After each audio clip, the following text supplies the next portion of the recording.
What are the top three things that we learned over the last year surrounding renewal and CME? These are the things that you want to know today at the beginning of this renewal cycle to make sure that you don't run into problems when 2026 rolls around.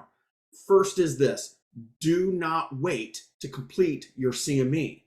We had so many doctors that waited until the last minute, ended up running into problems getting things done and taken care of because their practices were busy.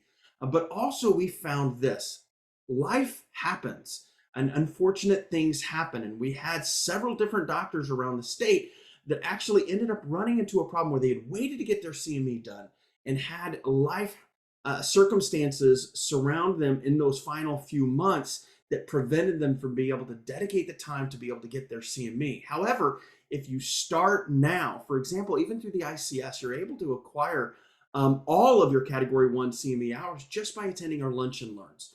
We always promise our members that we will have at least 20 Category 1 CME provided through our webinars that we hold about every 2 weeks. So check out the calendar at illinoiscme.com.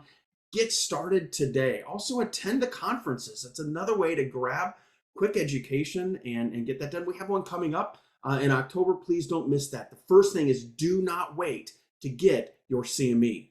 The second is this: you want to start your Category 2 CME log now. I can't tell you the number of times I've had conversations with doctors over the last several months who were trying to refigure and remember everything they had done over the last 3 years. This is a simple process. We'll grab a link down below to a CME log for our members. You can download that and just start keeping track of your hours. You can also just simply do it in an Excel document or in a Google Sheet document and just keep track of the date, what it is you did, and the time that you spent on it. Remember, Category 2 hours are the simple ones to come by. Start that log today. The last one is this, and I can't tell you the number of times that we had issues with this when a doctor is audited and they cannot produce their CME certificates. And so they're scrambling and trying to get those done. And in the meantime, they're having a problem because they're not licensed, or because they're not able to produce that, or they're not able to renew, or whatever the case is, because they cannot locate their Category 1 CME hours certificates. So make sure that you keep a file. I recommend actually keeping a paper file and an electronic file of all of your Category 1 CME certificates.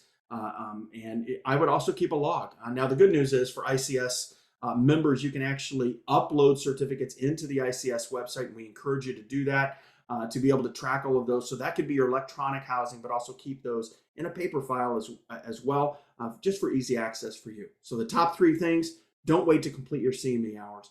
Start your Category 2 log today, and make sure you keep a track. Make sure you keep a copy of all of your Category 1 CME certificates. We'll catch you next week.